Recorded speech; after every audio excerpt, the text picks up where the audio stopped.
നമസ്കാരം. ഉത്രാട നക്ഷത്രക്കാർക്ക് 7:30 ശനി കടന്നു പോകുന്ന കാലഘട്ടമാണ്. 7:30 ശനി എന്ന് പറയുമ്പോൾ ശനി ഇപ്പോൾ 2-ലൂടെ കടന്നു പോവുകയാണ്. ശനി 2-ലൂടെ കണ്ടകനായിട്ട് നിൽക്കുന്ന ഒരു കാലയളവാണ്. ആരോഗ്യ പ്രശ്നങ്ങളൊക്കെ ധാരാളം നിങ്ങളെ അലട്ടാം. അതുപോലെ സാമ്പത്തിക ടൈറ്റ് ഉണ്ടാവാം. തൊഴിൽ ചെയ്യുന്ന സ്ഥലത്ത് ശത്രുക്കളെ പോലെ പെരുമാറുന്ന മേലുദ്യോഗസ്ഥന്മാരൊക്കെ ഉണ്ടാവാം. എല്ലാ കാര്യത്തിലും ഒരു ജാഗ്രത പുലർത്തുന്നത് നന്നായിരിക്കും. പ്രത്യേകിച്ച് മധ്യപ്രായം കഴിഞ്ഞവർക്കൊക്കെ ആണെങ്കിൽ ആശുപത്രി വാസമൊക്കെ വേണ്ടി വരുന്നതാണ്. സാമ്പത്തിക ചെലവുകൾ അധികരിക്കുന്നത് കൊണ്ട് തന്നെ നിങ്ങളുടെ പണം കൈവിട്ടു പോകാനും പണച്ചിലവുകൾ കൂടുതലാവാനും ഒക്കെ കാരണം കാണുന്നുണ്ട്. ശനീശ്വര പ്രീതി വരുത്തുന്നത് വളരെ നന്നായിരിക്കും.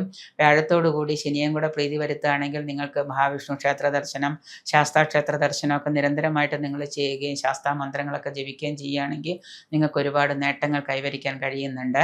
അതുകൊണ്ട് തന്നെ ഉത്രാട നക്ഷത്രക്കാർ ദൈവാധീനം നല്ലതുപോലെ വർദ്ധിപ്പിക്കുകയും കുടുംബത്തിൽ ഒരു നേരമെങ്കിലും കുടുംബക്കാരോടൊപ്പം ഒരുമിച്ചിരുന്ന് ഭക്ഷണം കഴിക്കുക, കുടുംബത്തോടു കൂടി സന്തോഷവും സങ്കടവും പങ്കിടുന്നതും ഒക്കെ നിങ്ങളുടെ ശനിയുടെ ദോഷങ്ങൾ കുറയ്ക്കുന്നതിന് ഉത്തമമായിരിക്കും.